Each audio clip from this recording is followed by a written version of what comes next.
CBI మన రాష్ట్రంలో CBI పరిస్థితి బాబాయ్ గొడ్డలపేట కేసులో 5 ఏళ్లు అయింది. 5 ఏళ్లు అయితే ఇంకా జరుగుతానే ఉంది. ఎన్ని ట్విస్టులు వచ్చాయో చూసాం. కడాన సిబిఐ ఆఫీసర్ ఎవరైతే ఇన్వెస్టిగేషన్ చేస్తున్నాడో ఆయన మీదనే కేసు పెడితే ఆయన హైకోర్టుకు వచ్చి యాంటిసిపేటరీ బెయిల్ తీసుకున్నారు. Can you imagine? తర్వాత సిబిఐ అరెస్ట్ చేయడానికి వస్తే అవినాష్ రెడ్డిని కర్నూలులో లా అండ్ ఆర్డర్ ప్రాబ్లం వచ్చేస్తుంది కాబట్టి మీరు అరెస్ట్ చేయడానికి వీలు లేదు అని law and order problem create చేస్తే సిబిఐ తిరిగి వెళ్ళిపోయారు. అంటే ఇది ఇంటర్నేషనల్ మాఫియానా లేకపోతే చట్టం అనేది లేదా ఈ దేశంలో? కానీ వైఎస్ఆర్ కాంగ్రెస్ పార్టీకి చట్టమే వర్తించదా? ఎక్కడా ఇలాంటి దేశ చరిత్రలో నాకు తెలిసిన 45 ఏళ్ళు నేను ఎప్పుడు చూడలే ఇవన్నీ అని బరిదెగించే పరిస్థితికి వచ్చారు. ఈ విషయం మీరు గుర్తుపెట్టుకోవాల్సిన అవసరం ఉంది.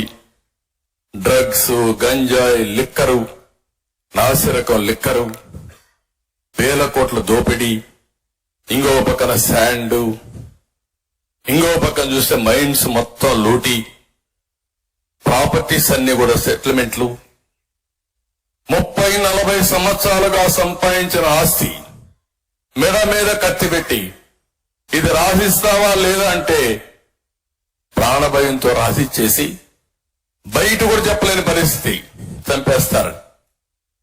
ఒకప్పుడు నేను చూశాను, టెర్రరిస్ట్ ఎక్కడో ఉంటాడు, దావూద్ ఇబ్రహీం, వాడు ఇక్కడికి ఫోన్ చేస్తాడు. దావూద్ ఇబ్రహీం ఫోన్ చేశాడు, నువ్వు 10 కోట్లు పంపేయాలని పంపించేయాలి. దావూద్ ఇబ్రహీం ఉన్నాడో లేదు తెలియదు కానీ వీడు మాత్రం 10 కోట్లు పోతాయి. నేను చూశాను టెర్రరిస్టులు ఎక్కడో ఉంటారు. ఫలానాడికి చెప్తే నువ్వు ఇంత పంపించమంటే ఆ లెటర్ ఫేక్ అయినా డబ్బులు పంపించి మూడో వాళ్ళు చెప్పేవాళ్ళు కాదు. అదే పరిస్థితి రాష్ట్రం. మీరు గుర్తుపెట్టుకోవాలి ఇవన్నీ.